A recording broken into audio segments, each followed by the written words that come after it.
Greetings, life management students. My name is Professor Westland, and boy, I am super excited to be with you. This is a first for me, teaching in your facility that you're at, and I'm really excited about it. So I'm going to try to make some videos for you. Not all online instructors do that, but I really feel like it helps to develop a connection between us. And I tend to be a really kind of boisterous, hands-on teaching kind of person. So I want to feel that I'm a little more connected to you than just kind of looking at online stuff and not seeing each other. So first thing we're going to do is talk about what on earth is life management? What are we going to do? What does that look like? Here's a syllabus. So as you should have already received or looked at in Canvas, this is going to be our syllabus.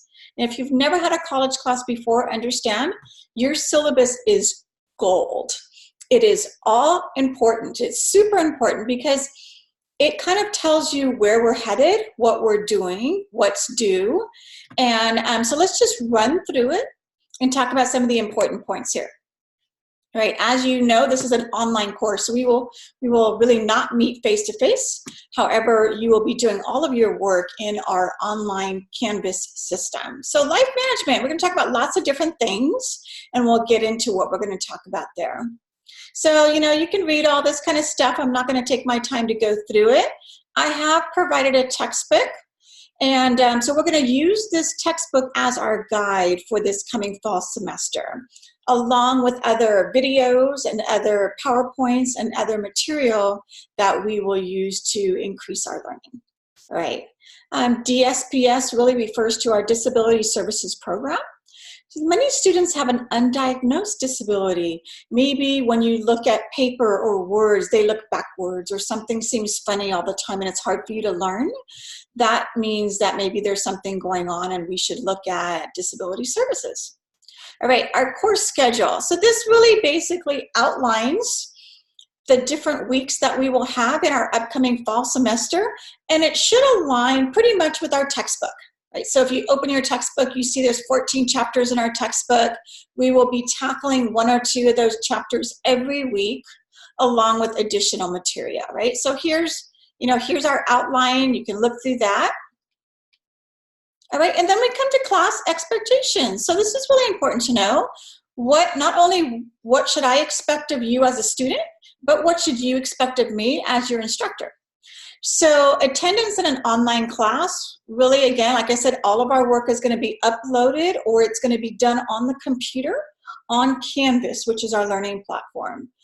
You will either be doing a couple different things. You may sometimes be replying, which means I've posted something, an activity, and you will click the bottom box that says reply, and you will type in your answers, right? And then another way that you may submit work is to create a document. So that may be Google's Doc or some type of word processing that you will actually type the document, you will answer the assignment, and then you will upload that assignment into Canvas. So those are the couple different things that you'll be doing. Ideally, I'd love it if you logged into Canvas, our online system, every day, or at least Monday through Friday, right? I would love it, but it needs to at least be multiple times per week because I want you to be successful. So in a face-to-face class, I am with my students for 3 hours a week. We are connecting face-to-face, and then they go home and they have activities and homework and reading and all of that. So again, since we're not in a face-to-face type of environment, you have to be a little more disciplined. It really is up to you if you want to be successful, if you want to do well in this class, and therefore it's up to you to put in that work where you're logging on to Canvas several times a week to make sure you're up to date with your homework or you're still working on homework, okay? And then communicate with me. So there's something we need to talk about as far as something that's challenging for you or some struggles that you're having or things you don't understand. My job as an instructor is to clarify that information for you. So I do want you to reach out to me. And again, email is the way that you and I will communicate. So my email address is on the document here, your syllabus. In addition, you're going to find in Canvas that there's actually a little email box. It says inbox. and you will click there and you can just, really email me that way. That's the easiest way to get a hold of me, but we can talk about making sure that you have everything you need to be successful. All right, so please be sure to read through this. This is important.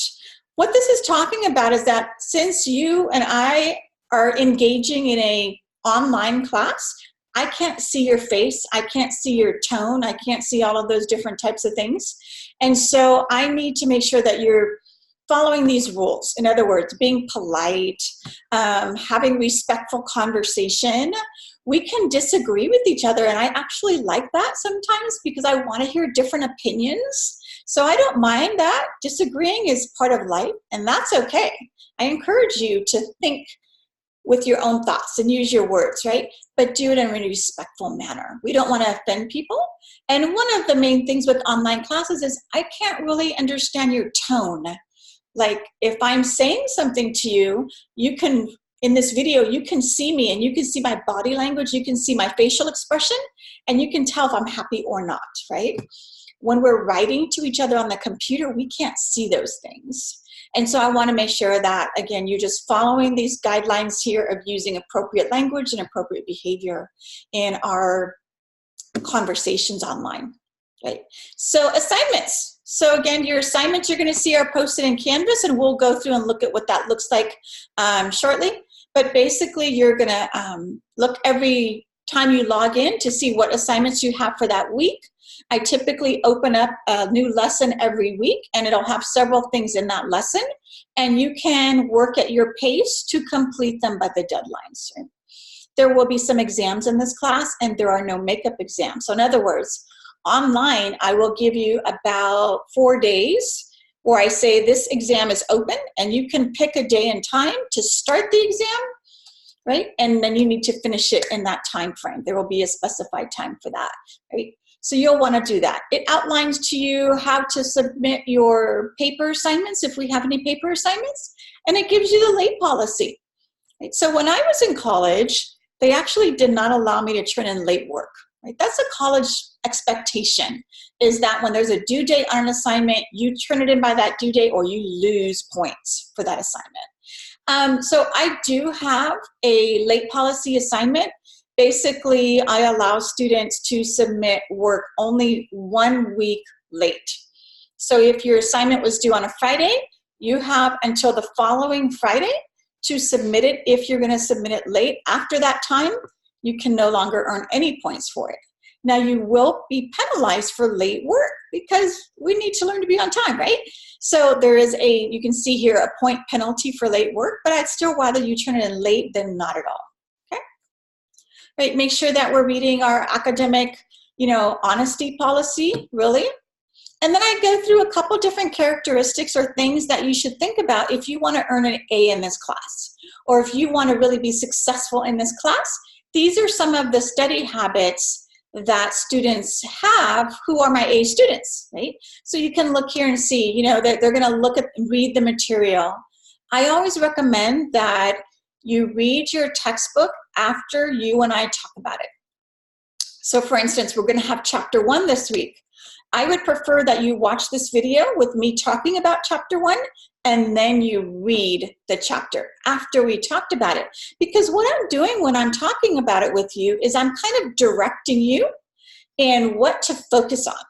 Because when you read a chapter, and if you read 30 pages, if we don't know what to focus on, sometimes it's really overwhelming. I can walk away and say, I read that chapter, but I don't remember a lot of specific information from it because I didn't know I just highlighted everything. But here, if we talk about it and you see your study guide, you're going to see that I am presenting you with the information to learn, right? So that's a good study habit. For these books, these are loaner books, right? So that means that you will be returning them to Delta College or to myself at the end of the semester. So I ask that you care for them. So please don't write in your actual books. I would ask that you have a note paper or notepad and that you make your notes on that instead of actually writing in the textbook, right? And then, start your assignments early. This is a big one. As many of us are procrastinators. We wait to the last minute to do something. And in college work, that's not always going to be helpful to you. So I really recommend that when you see that an assignment is coming up that's due, we start on it right away, and it may take us several days before we have a finished copy that you're happy with, or you think I would be happy with. Right? And then I do offer extra credit in this class. I recommend you take advantage of the extra credit, right? Even if you think, well, I'm going to be here, I'm going to take all my exams, maybe I don't need to do the extra work. However, this is one of the things that I find at the end of the semester, a lot of students are asking me, can I submit extra credit? And it's past the deadline for extra credit. And I tell them, you had all semester long to submit extra credit, right? It's not due until December, but start early. For those of you who want to have some security in your bank because you know that I did extra work to put extra points on my grade. And so do that if you're really passionate about doing well in this class, okay? So what is this class going to cover? We're going to look here at the course requirements, right? Before I do that, I'm going to have to plug in my laptop, and you're going to find this throughout our time together. You know, I tend to be very real. So I am in my home office recording these videos for you. Sometimes one of my kids walks in, or sometimes when someone practices the piano, you're going to hear piano in the background. Sometimes my cell phone goes off. You know what? That's just the reality of life. You know, I apologize that it's inconvenient, but I'm not going to stop the video. We need to keep going with our learning together. And so hold on a quick second. I'm going to plug in my laptop so I don't lose you. You don't go dead.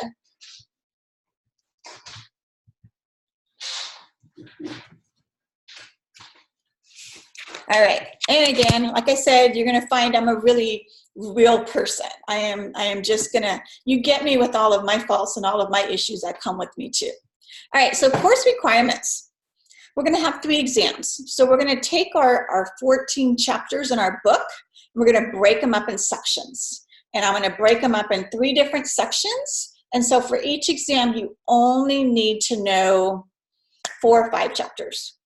Okay, because I think it's unrealistic to have one exam at the end of the semester and think that you can learn 14 chapters, right? That's not really realistic. I would rather break it down for you. So we'll have 3 different exams, okay? We will have 1 paper assignment, and it'll be a fun one for you. Okay, so 1 paper assignment. We'll have 10 different activities. I like to do activities because really it's great that you learn information from your textbook and from hearing me and seeing it on the PowerPoint. However, I want you to take what we talk about and then apply it to your life, because that's how we really learn, right? Is by applying something that makes sense to us. And so we will do 10 different activities throughout our time together. You will also have what I call a reflective journal every week. So we have 16 different reflective journal entries.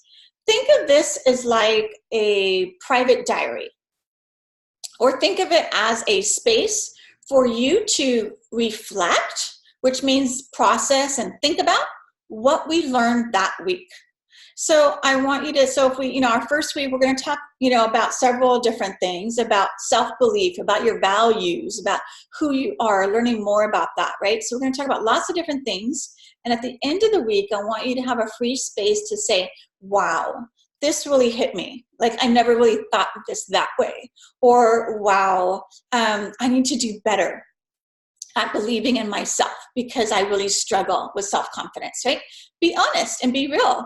And this is your space. I'm not grading you on what you write, as long as it's appropriate again, but I'm just grading you on the fact that you took the time to think about what we learned and apply it to your life, right? And that's our reflective journal. And then again, we have some extra credit. So you can see here the grading scale for this class. There is basically a possibility of 1,000 points. You can see here that what you should do is ask yourself, what grade do you want to earn in this class? Like, what do you want to earn? If you want to earn an A, or if you're thinking, I'm more like a C kind of person, if I want to pass, right? Whatever you want to earn, I'm hoping it's striving for the best. Those are the points that you need to get in order to get that grade. And so that's why I said it's always smart of students to do extra credit, because what you would do is if you did both extra credit opportunities, you would earn an extra 100 points that you could put into your bank. That's what I think of our points as. I think of it as a bank, and every time you do an assignment, you're putting points into the bank. Let's say you take your first test and you don't do so well, right? A lot of us have testing anxiety. A lot of us may even know the information, but it's really hard to get it down. Let's say that happens and you're not happy with your exam score. What can you do to make up points? You could do extra credit. So extra credit puts those points into your bank. So that's a good thing, right? So here is our grading scale that we'll be using for this class. And then I kind of go through the details of all of the things we'll do. Our exams are going to be 50 questions, multiple choice, true, false. So we don't have essay or fill in the blank, which are a little more challenging. There will be some options for you to pick from. And here's the key thing though with our exams, before you start stressing out, getting all anxious because we're talking about exams, I provide you with a study guide. And the study guide, I'll provide you with 3 different study guides. The first one is for exam 1, the second one is for exam 2, the third one's for exam 3. It's not really hard to figure out that I'm really guiding you towards what I want you to know and what's going to be on the exam. I take the study guide from the exam questions. So if you want to succeed in this class, right here it says you may use your study guide while you're taking your exam. So that's what I'm saying. I'm really trying to set you up. I do this for all of my classes and my students because I want you to succeed. I'm really passionate about you being successful. And so I will give you a study guide. You will use it during the exam and make sure that it's filled out correctly, and I'll help you with that too. All right. There's one written paper. We'll talk more about it when we get closer to the assignment date. Again, we'll have 10 different activities. We'll have those reflective journals that we'll do weekly to earn points for that, right? And right here, what is reflection? It's really important that you think about what we're learning. And then we have those extra credit opportunities. So I kind of went through our syllabus, and you know, you'll have that. I want you to read over it, study it. One of your first activities this week is a quiz, kind of like a little answer to your syllabus questions. It's a syllabus hunt, where I want you to hunt through this syllabus to find the answers that you can write in the text box, and you can reply to that, right? Because I want to know that you've read it, I want to know that you understand it, and it's also a good time to ask me any questions if you have any confusion about anything that's going on. So that's our syllabus. Again, I really didn't go into a lot of conversation about me because that is in Canvas. So if you look on the first module on Canvas, which says Introduction to this course, you'll find some biographical information about myself, my academic background, my personal background. And the thing is, you know what, you're going to hear a lot more about it as we go through our time together, because I use my family and my life and my friends and all of that as an example when we talk about different principles and things that we're learning. So you're going to hear a lot more about me. All right, so now what we're going to do is transition, and we're going to switch from kind of what we're talking about, what we're going to do in this life management course, right? So let's continue to kind of talk about that and see what that looks like here. And let's see, what are the different conversation pieces we're going to have when we talk about life management, right? So here we go. We're going to talk about your values. And we're going to learn about something that's super important to me. It's called social capital. And here's what social capital means. It sounds kind of like a fancy word, but really this is what it means. It means for those of us who come from a background where we didn't have like all the benefits of parents or guardians that went to college or that were super smart or wealthy, if we didn't have all that, we need to get the knowledge, know-how, right? So in my life, all 4 of my grandparents, not a one of them ever finished high school. Actually, 3 of them didn't even get into high school, right?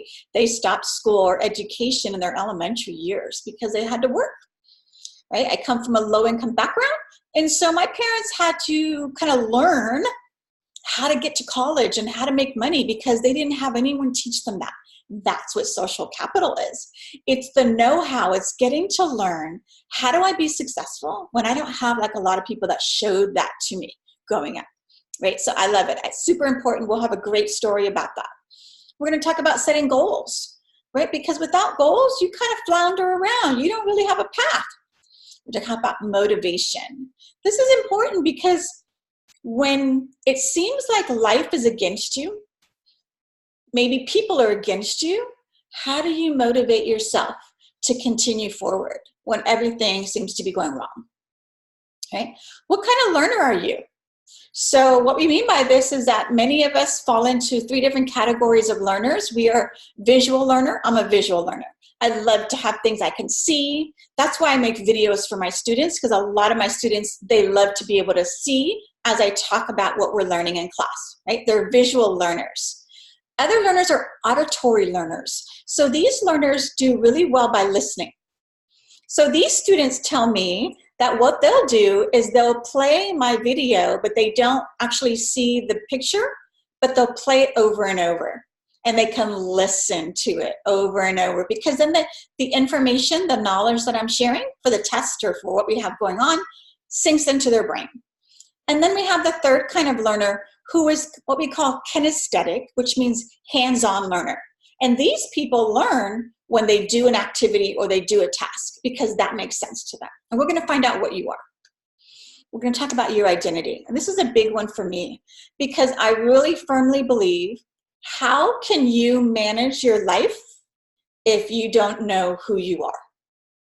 Right? How can I do that if I don't know what's important to me? What are my values? What do I want to do or aspire to? What are my gifts and talents? Right? What is my communication style? If I don't know those things, then how do I structure and manage my life? So we're going to learn about you. Time management and organization are super important, because that's important in the work field. Right? Those 2 things are key when it comes to your work. And so we learn about them here in college so that we can be prepared and have those skills in the work setting. All right. Reading and note-taking, studying and performing well on exams, they're not super exciting, but we still are going to tackle them briefly, because we need to learn how to be successful students. People don't teach us that. And so I want to teach you that here in this class, right? In addition, we're going to talk about communication skills. This is huge, because this is what employers are looking for. They're looking for communication skills. And I will say that when we talk about communication skills, that kind of flows into connecting with people, right? How do I get along with coworkers or my boss? How do I get along with people? And then talk about healthy relationships. For many of us, if you were not raised in a family that was, kind of what we think of as the perfect family, right? Mom, dad, married, really healthy. They're very affectionate, loving, financially successful, all of those things. Well, most of us didn't come from those kind of families. And so a lot of us, we don't know what it looks like to see healthy relationships. How do I have a healthy relationship with my boss, with my coworkers, especially with my partner? We talk about your romantic relationships. You want to be healthy. And so how do we, if I never saw that growing up, I need to learn it. It's something we can learn. So we'll talk about that. Talk about money management. This is key. I wish we would teach our young kids about money management at young ages. So we'll talk about that. We'll talk about, really important, your career and possible future education plans. I'm a big believer that I'm so proud of you, first of all, for being in this college course. You are setting a trend. You're setting a goal here. And so that is super exciting, and you deserve to be congratulated on that. However, I'm a believer that, the college pathway to a 4-year degree or even a 2-year degree is not always for everyone. What is for everyone is learning. So I do believe that even if you choose to do something like auto mechanics or a skill, or go into the service, or do anything of that nature, you're still learning in this class. And I think learning is for all of us. And so I'm excited about that. And then finally, we'll talk about your steps for the future, right? So we will primarily use our textbook. However, you're going to see me adding a lot of things on my own, because I think they're more important. All right, so how is our class going to work? As I mentioned, everything is online using Canvas. You will get to know Canvas very well. You hopefully this week will really start playing with it. How do I get to where my assignment is? How do I know when my assignment is due? Right? You're going to start looking and pushing buttons and figuring out how to navigate it. Right? And we're going to use our textbook. So hopefully you're going to be able to read your chapters. Yeah, you're going to develop more of the reading skills and learn to focus on what's important. Every week, what I will do is open up a new module, which a module is kind of a structure or a grouping of what we're reading or learning that week, what your assignments are for that week, any activities we have coming up, right, is all under one module. And so you'll see, we'll start off today, or start off with week 1, then we'll go to week 2, week 3, week 4. Right? I try to keep everything very organized and simple, hopefully. And then we'll have activities, again, every week. So every week we should have activities. Every week we will have a chapter or chapters we're covering. Every week we will have a PowerPoint, which is what you're looking at. You're looking at a PowerPoint slide. You will have access to them, right? And you can always have access to the PowerPoints with or without me talking. So I will post up this video with me kind of in the corner talking to you as we go along. However, let's say you're looking at your study guide and you're missing one piece of information. Well, you may not want to hear me jabber, right, for 25 minutes or whatever. You may just want to go to the slide and find the information. And so I will also post up these PowerPoints without me talking in the corner, right? As far as assignments for this class, we will have exams, activities. We will have one paper, which is about your goals, your future goals. We will have those weekly reflections I talked about. Every week you're going to reflect on what did we learn and that extra credit. Right. So now we'll kind of smoothly go into chapter 1 of our book. So chapter 1 talks about foundation for success, and it's really talking about setting you up for this college class. So you are now in an official college class. If you've never had one before, this is a good one to start with. And I really take it as a personal responsibility of mine to guide you and to hopefully set you up for success. So why go to college, right? Again, there's the big one is for most of us when I ask my students in any of my classes, so why are you here? Why are you taking a night class? Why are you sacrificing family time to be here? Most of my students will be like, because I want to make a lot of money. And that's a really good reason. It is. It's an awesome reason to go to college, right? In addition to, I want to learn about whatever your topic is you're learning about.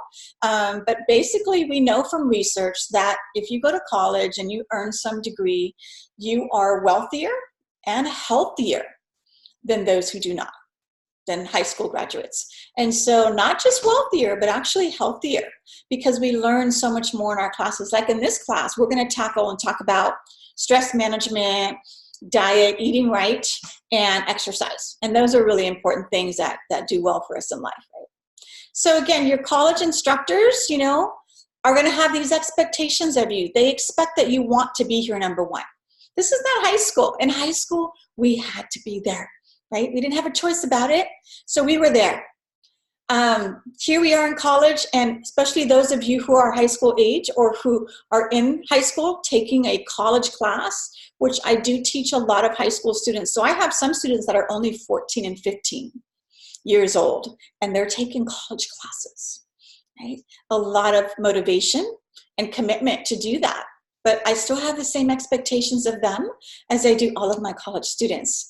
And the way I set you up here for success, you can achieve it. So here's some of the things that our college, you know, instructors would expect you to do. Time management is critical, turning in your exams and assignments. I'm not going to always remind you of those things because that is your responsibility as a college student. All right, so here we are. A couple things to learn about yourself. Something that's really important for us to get is what we call critical thinking. So critical thinking is when we actually take the time to process information and to think about the pros and cons, to think analytically or logically about something. And we're going to learn a little more about that. But our employers don't just want you to like to follow or just do the usual. They want you to come to them and say, oh, you know what? I had kind of a better idea for the way we process our returns from customers. So customers are returning items, and this is the process they go through, but it seems like it would save a lot of time and maybe money if we did this. So you're thinking critically because you're coming up with an alternative answer to a problem, right? Reflection. I told you that reflections are a big part of our class here. So a reflection really allows you the time to think about and process information, because, you know, when we hear something for the first time, we need to continue to hear about it and think about it and process it. We don't become instant geniuses, right? And so thinking about those, you know, allows it to become solidified inside of us and for us to determine, oh, this is really important to me, right? It helps us to identify our goals and our motivations.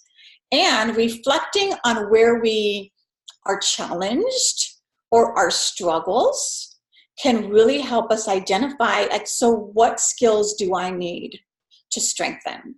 So if you, when we were talking about what we're going to learn in this class, you were thinking to yourself and said, you know, I really struggle with time management. I'm always late. And I never, you know, I had a hard time turning in assignments on time. So now, you know, you can reflect on that and say, you know what? I need to get those time management skills down. That's a priority, because I know that's one of my weaknesses, right? And that's what reflection does. Now, I mentioned to you, you should all have a study guide in front of you. Your study guide should cover, I think, chapters 1 through 5. So you see that I've outlined for you chapter 1. And here's some points that we're going to talk about. What you should be doing is you should have your study guide with you here. You should have a pen, pencil. As we're going through our information, when you see the color red, it's a clue. It's like a big sign that says, hey, write me down, learn me. And so you should see there that there's probably something on your study guide that has to do with reflection. What is reflection, right? And so you're going to write that down. This is basically setting you up for the exam. Again, it's not really rocket science. You don't have to be super smart to figure it out. My goal is to make it really easy for you. I'd rather you know what I want you to learn and read it and learn it over and over again so it gets into your head and you learn it. I'd rather you do that than try to guess at what I want you to know. All right, so reflection. All right, so discovering your values. Our values are super important. Let me explain why. This is what I tell people. Again, on the main campus, I teach at Delta College. I've been teaching there for 5 years, but I teach several different classes. I teach nutrition. I teach, my most popular class to take is called Human Development. And we talk about how we grow as people. And one of the things we talk about in that class is your values. And when you look for a partner, and I use the term partner to refer to girlfriend, boyfriend, husband, wife, you know, to whoever is your significant other. So when you're looking for that person, when you're dating, what's really important is that your values match. Now, you can have completely different personalities. One of you can be an extrovert and really outgoing and loud and all of those things, and the other one is introverted, very shy, soft-spoken, right? You can be completely different personalities. That's okay. I think that's actually kind of good for your relationship. However, what can't be different is your value system. So what I'm going to say here, and let's just take a quick look at the next slide. So here's a list of some values, right? There's many more. Let's say that you are a person of faith, that you have a spirituality or a faith that you believe in and it's important to you. It is one of your values. Then I would say it would not be wise for you to develop a long-term relationship with a person who is not a person of faith. Because what's going to happen is as you continue down that monogamous or that relationship with just the two of you, there's going to be problems. If you should choose to have children at one point, how do we raise those children? Because one of you says, I want to take them to my place of worship or place of faith, and the other doesn't. And so that's a value that I think needs to align. If you value family, then you both need to value family, right? You can't have one of you comes from a really large family and you value your family time, and the other one really didn't have family growing up. and they really don't want to go to all the family barbecues and be around 35 people and it's really loud and all that. They don't like that. And so you need to make sure that your values, if one of you values loyalty or commitment, faithfulness, and the other doesn't really, then you might have a problem if it came to having an adulterous affair. Do you value trust? Right? So look at this list here and go, well, write down some of your values, right? If I thought off the top of my head, if I thought about myself, I would say I definitely value family, and I have a very kind of a, I guess, potluck type family. In other words, I have adopted children, I have a biological child, I have foster kids, I have an international student from China that lives with us right now. So I have like an eclectic family. Like my family is like this hodgepodge of different people, and I love that. But family is really important to me, right? It's a priority in the decisions that I make in life. I value social justice. It's super important to me. Being able to work towards an equitable society where all of us are equal, whether it's based on our gender or based on our ethnic group. I want that equality. I want justice for everyone. And that's really something that's important to me. So, when I have conversations with people, if those things don't really align with your value system, we probably we won't get past a certain place in conversation because our values are different. So look here and look at, gosh, what do you value? Do you value hard work, right? Then don't date someone lazy, right? I know, back in the day, right? I'm 53. So back when I was young in my dating years, I dated a guy, and I remember going on this date, and this guy says to me, you know what I hate? Something I really hate, work. I hate work. He says, you know what I do? I just get a job and I work for like 6 months and get my money, and then I quit. And then I get like 6 months where I don't have to work. I just live off the money. And I have like 6 guys who live in our same little apartment so that my expenses are real cheap. Well, at the time, my value was hard work. I value hard work. I still do, actually. So I was raised with parents who, we were low income. And so they taught me the value of hard work. And I aspired one day to own my own home. I wanted to work hard. I wanted the American dream. I want to own a home. I want to have a car. I want to do these things, without debt. And I want to work hard for them. And so I'm thinking when I'm dating this guy here over dinner, oh gosh, I don't think so, because he didn't value hard work. My viewpoint, he was lazy, but that's just my view, right? That's what I'm saying, is you need to see, what do you value? What's important to you, right? Morality and ethics, right? Are those things important to you? So look at your values, because your values really, really do play into especially picking a partner, right? So back to this slide here. So where do our values come from? Our values stem from, or they come from, our experiences, our life experiences with our family, our community, or our faith. So think about it. As I said to you, my parents taught me the value of hard work. They also taught me social justice.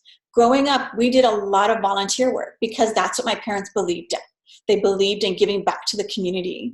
And so that's what we did. And so these things are really important to me because I grew up with them. So they're based on our experiences in life, right? In addition, your values really influence your behavior and your choices in life. So just going back to the example I just gave you, this guy that I dated, I have no idea why he called for a second date. Because I'm thinking, no, our values were not the same. Therefore, my choice here was going to be to say, no, I'm not interested in a second date. So my value system, the fact that I valued hard work, it influenced my choice to not date someone, right? That's what we're saying. It influences your behavior and your choices with the things that you value. So know them. I want you to take the time and keep going back to that slide I just showed you and write those 6, 7, 8 of them, however many are really speak to you, and reflect on them. And then prioritize them. Which ones are the most important? Because the more you know about you, the better partner you will be, the better goals you will set for yourself, the better choice you will make in a career, right? And that's what we don't realize is you got to know you, right? As we continue on this kind of life management journey. All right. All right, so follow your interest. This too, wow, I hate when I meet people who tell me that they don't enjoy what they do. They work, but they don't like their job. So follow your interest. Like, what are your interests, in doing things here? When you talk about your goals, when you're feeling motivated, all of these things, your interests, your values, your goals, your education, they should factor into what you decide to do for a career. What you decide to do. Make it something you enjoy, right? My mom is almost 80 and she still works. Yeah, so after, again, I mentioned my parents were low income. We come from an agricultural background. My grandparents and my parents, they picked in the agricultural fields. They were agricultural workers. My grandparents are all from Mexico.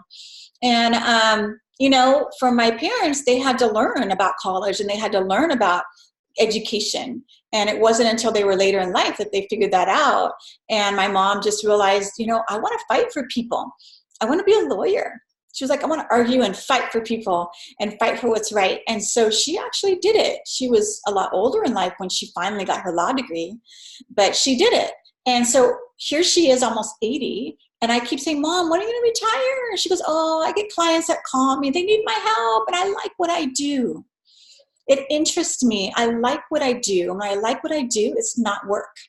It's fun when you like what you do. And so she's still working, right? Picking the clients that she wants to help. So make sure that you're aware of what are your interests and factor that into what kind of career you want. And so for instance, if we look at how all these things intersect, how do they connect? Talking about your values, talking about your interests, and talking about goals.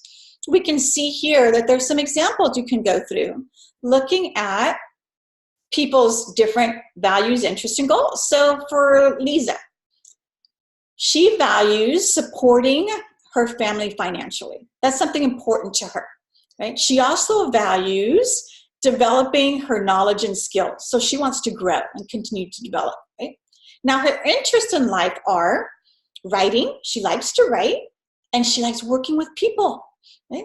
That's different from working with computers. You need to know that about yourself. Are you a people person, or are you someone who prefers to work behind the scenes? And then when we talk about her personal possible academic and career goals, she might take some courses that involve assignments that are written, right? So that she might go to work for the school newspaper, do something that involves writing. And then she might pursue a career that offers a good starting salary, right? Clear advancement because she wants to grow there. So you don't want a job where nobody is, only one manager and that's the only position you can aspire to and there's already somebody there. You want a job where there's stepping stones that you can become a supervisor and then a manager and then a regional manager, right? If she wants to grow. And she wants to go to college and do that work because she wants to be able to get a job that pays money to help her family financially. So that's what you should look at. Read through these and explore. How do all of these three things connect? All right, what do we do when it gets tough? Right? So positive psychology, and this is important, right? Positive psychology focuses on your strengths rather than your weaknesses. And this is something I've taught my kids since they were little. I always tell my kids, pick friends that are happy friends. I don't like it, and you've all met people. Haven't you met people that bring you down? Like when you hang out with them, it depresses you because they're always like, man, yeah, this sucks. That stinks. Yeah, everything's going wrong. And they're never happy. They always seem to have excuses why everything is bad right now. And it's a bummer.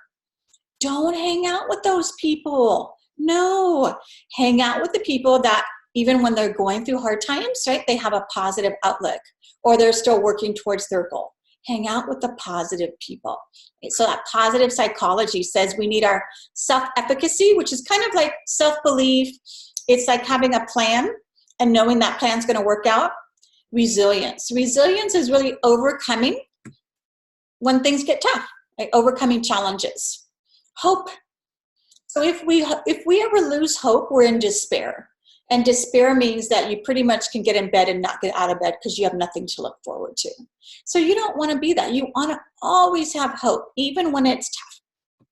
And then accepting personal responsibility, right? So understanding that, gee, sometimes I blow it because I blew it, not because it's somebody else's fault, right? So these things, having good thoughts, having positive words. I always tell my kids in my house, my kids are not allowed to call each other stupid, idiot, and all those other kind of non-positive words, right? They're not allowed to, because I say in our home, we support each other. Because when you go outside of your home, lots of people will tear you down. Haven't you found that to be true? Lots of people tear you down with their words or their actions, but in our home, that's my place of safety and security and peace. I don't want my kids to do that. You don't get to say that to your brother or sister. You have to uplift them. You have to encourage them and support them, right? All right, so continuing on. So we said resilience. What is resilience? Resilience is the ability to cope with stress and setbacks, right? So to me, it's the ability to overcome when things get tough. So I always tell students, in order to be resilient, you have to have hard times. So somebody who was born into a upper income, wealthy family, and they still have two parents married to each other, happily married to each other, they've never faced any hardship. If you've never faced hardship, then you really can't be resilient, because resilience is only facing the hardship. So in my work, a lot of times I work with foster youth. I work with foster kids a lot. I work with homeless students. And I work with what we call restorative justice, or students that have been incarcerated or who have had some challenges. And when I work with them, all of those students show resilience because they have overcome, or they have learned how to cope with the setbacks, right? And then how do we build that self-efficacy? Right? That's self-efficacy, which is really a belief in your ability to do what is required to achieve your goal. That's what it is, that's self-efficacy. And so we need that. As you can see, remember, these things are in red. So when we see red, we should all be writing on our study guide, right? And so we need to have that belief. We need to have that belief in, being able to achieve our goals, even when those things don't go well for us, right? Eleanor Roosevelt, she says, nobody can make you feel inferior without your permission. And what we mean by that is people will cut you down. That's going to happen. It's guaranteed for all of us, myself, all of us. We will hear that from people, right? However, it's my choice whether or not I let those words affect me. It is. And so I don't want to. I don't want to give them permission. They can say what they want to say. I'm still believing that they'll have their due, right? They can talk all they want. Talk is cheap. But if you earn your goal, whatever your goal is, if it's to finish school, if it's to finish a program, if it's to obtain a certain job, when you get it, your actions speak loud. You achieved your goal, so forget whatever they say, right? So don't give them permission to bring you down. All right, so successful people. So these 7 beliefs of successful people, this is what they would say. Everything happens for a reason, even the bad stuff. It does, I know. It's hard to believe sometimes, but it does. And there's no such thing as failure. As you can see here, failure is another stepping stone to greatness. It is. That's what it is. It's a stepping stone to greatness. So in other words, when we talk about Thomas Edison and all of these people that did amazing inventions, we know they failed over and over and over again, right? I think they say Michael Jordan has really only ever, I think he missed the free throw, whatever you call that. Like, I'm not much of a basketball person, sorry. Like, he's missed it like 10,000 something times in his lifetime or something. Right? So it seems like that's a huge failure, right? However, look at his statistics and numbers. We know that he's not a failure. And so, just thinking about that there is no such thing as failure. We learn, hopefully. Whatever happens, take responsibility. And this is something that's hard for some of us. In other words, when we fail at something, we say, well, if I had money, then I could have achieved my business plan. Well, if my partner hadn't been so flaky, then I would have been successful. Well, if it's always well, if there's always somebody else to blame, and that's not accepting responsibility. So take responsibility. Oops, I blew it, right? That's what you have to say. Oops, blew it. Learn from it.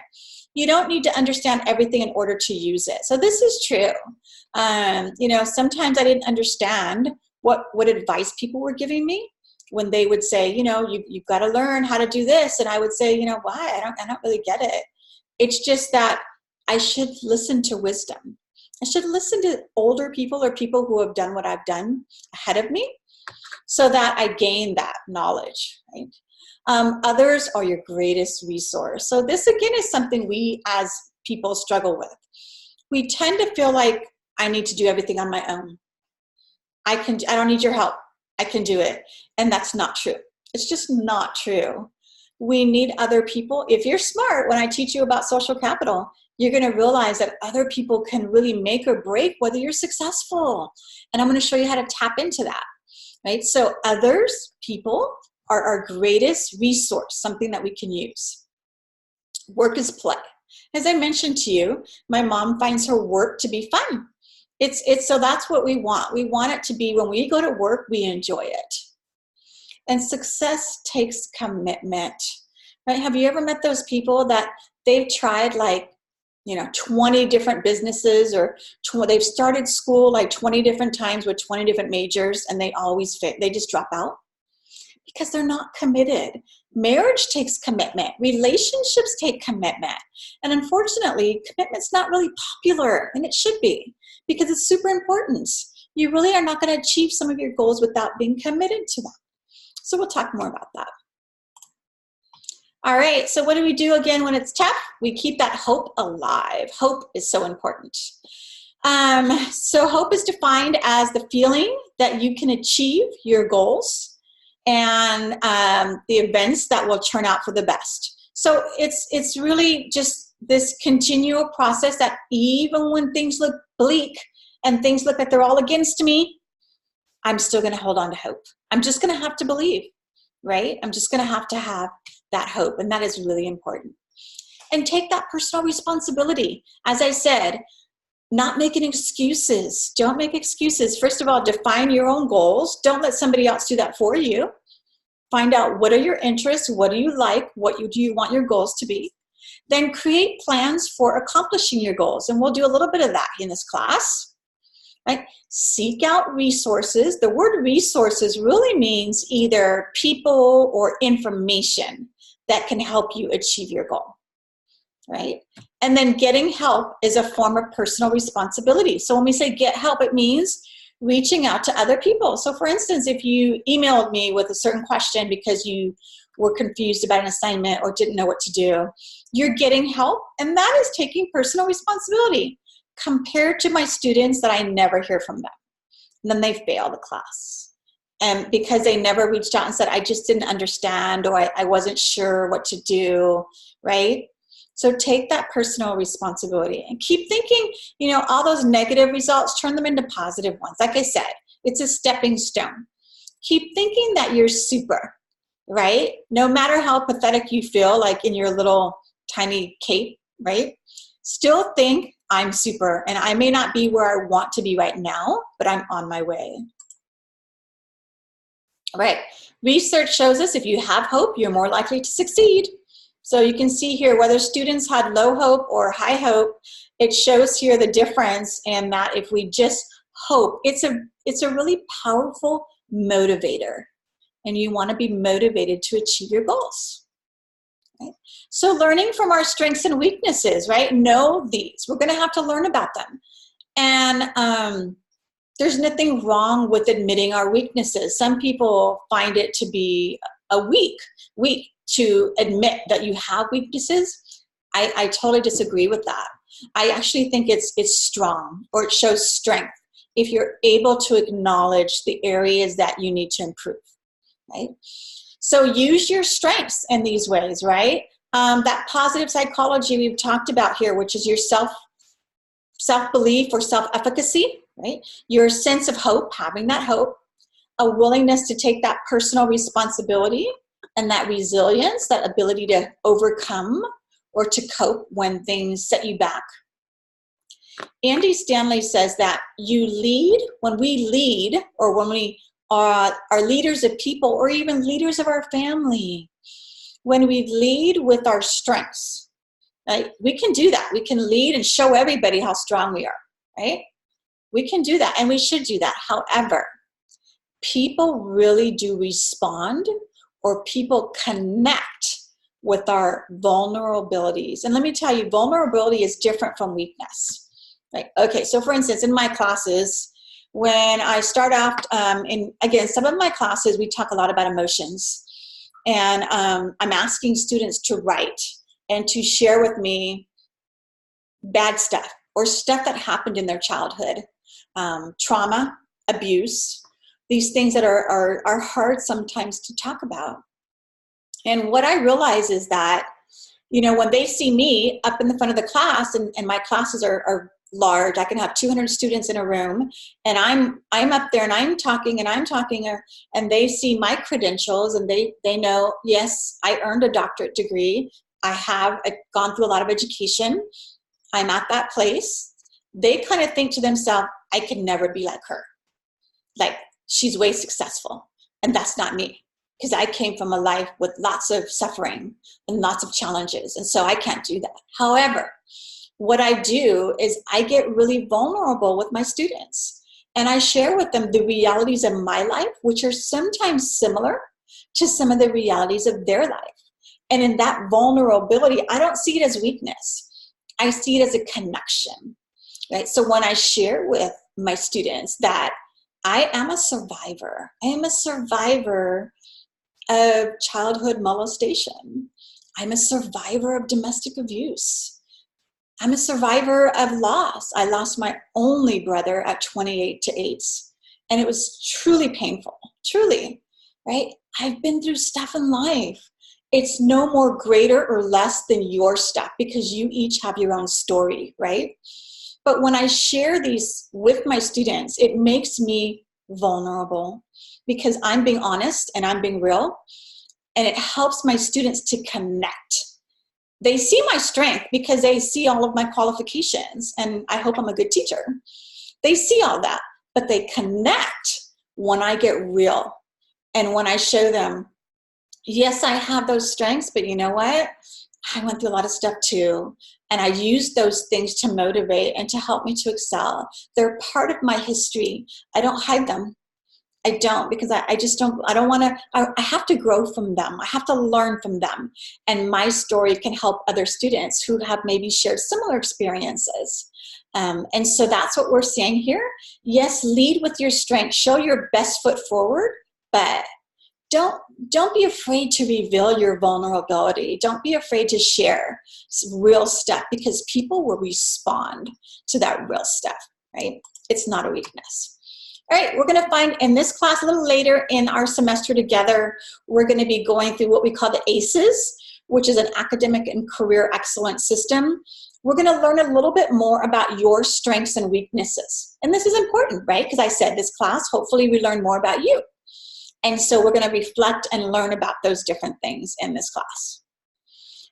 All right, again, when you're talking about looking for resources or people to connect with, this is what we look for. We look to reach out to family and friends, right? Just this morning, it's so funny, just this morning I had a girlfriend, and my girlfriend has a stepdaughter, and the stepdaughter wants to go to a radiology program to be an x-ray technician. And I worked in radiology for some years. And so my girlfriend connected me, and she brought her stepdaughter to meet me. And she put us together so that I could share my experiences in radiology with this young student, because that's what she was doing. She was saying, let me find a connection. Let me find a friend or family here that I can use as a resource, because I'm a resource. If I have that knowledge, I can share that knowledge with other people, right? Your instructors and your advisors are a resource. Your classmates, believe it or not, I learned so much from my students. I do. The Career Center, writing math tutoring centers, At Delta College, we have a Veterans Center, which is just phenomenally helpful to our veteran students and their family members. The Financial Aid Office, the Counseling Center. This is so important because I do think students come with a lot of emotional issues, personal family issues, and we need to help them with those issues as well as academic issues. Because if you're going through challenges at home, do you think it affects your ability to study for an exam? Sure does, right? And so we have to understand that all of you have your own lives, and in those lives come lots of different issues with that we need to be aware of. All right, so again, know what resources exist. So I just pointed out a few. As the semester goes on, we'll talk about more. And then let's figure out which ones you need the most. Okay? And then we'll actually connect with them. That's my goal, is hopefully in your future, as you're independently on your own, that you are connecting with some of these resources that we might talk about here. All right, so our success here: skills, attitudes, and behaviors developed in class can really transfer to job skills. This is so, so important, right? So, because people will take classes in college and go, oh, you know, how is geology going to help me? Why do I need to take chemistry, right? However, what we know is that as a college student, you are learning certain skills: time management skills, organizational skills, communication skills, all of those, and they are what we call transferable to your job. Really, really important. Here is this recent, I just had a recent kind of like meeting with some employers from our local county here. And this is some of the things they were telling me, is that they say when they hire employees, there's a gap. In other words, they have something they want their employees to have, and the employees who are applying for jobs don't have it. They need written communication skills. And this is why we have to teach our students to write. I know you might not like it. Some of you are good at it, right? But the reason is because when you have your job, you may have to write an email. You may have to write a report. You may have to write something. And so written skills, oral communication. Can you say, articulate what you mean? And can you do it in front of people? Problem solving, critical thinking is really important for employers, right? And then leadership skills. These are the things they want, and they're not getting them, right? In my, again, oh gosh, probably 20 years now, I was a manager for an organization, and I used to hire a lot of staff. And I remember that when I came to me interviewing people for positions, here's what I would think. I don't really care if the person did not know how to use our software system, or if the person did not have a lot of experience in our field. I wasn't as concerned about that. What I wanted to know was, can I teach you those things? Do you have a teachable spirit? Can you learn, number one, to work well with others? Because I did not want to hire people that have people problems. The kind of people that want to be on their own, or they don't work well in groups, or they have attitude issues. No, I don't care if you have like 10 years experience in my department. I'm not hiring you. I'm not going to hire you, because I need a positive attitude. I need the willingness to learn, and then I'll teach you.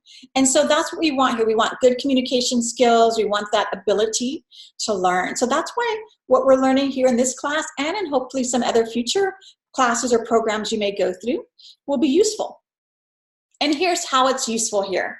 We can see that, goal setting. When we are in school, we have to decide to meet with our instructor.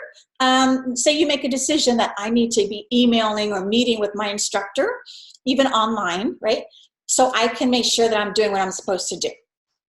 What that helps you in your job application, because it's teaching you to make sure you're on time for your weekly staff meetings. It teaches you, oh, I had to connect with my instructor at these times. I can learn to be on time for my work meetings, right? Communication. In school, you might have to do a research paper. In a history class, you might have to present something, right? At work, you might have to deliver a presentation to other employees. So you can read through here and see how what we learn in school can be useful to on the job. And I know all of us, ultimately we want a job. We want a job that pays us well, that we enjoy, is of interest to us. And so that's what we're saying here. All right, I think that's it, actually. Yeah, it is. That is it for chapter 1 here in our foundation of being successful. I will let you go now.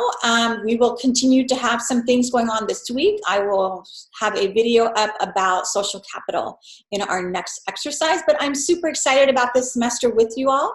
Please reach out with any questions, and I look forward to continuing on this journey.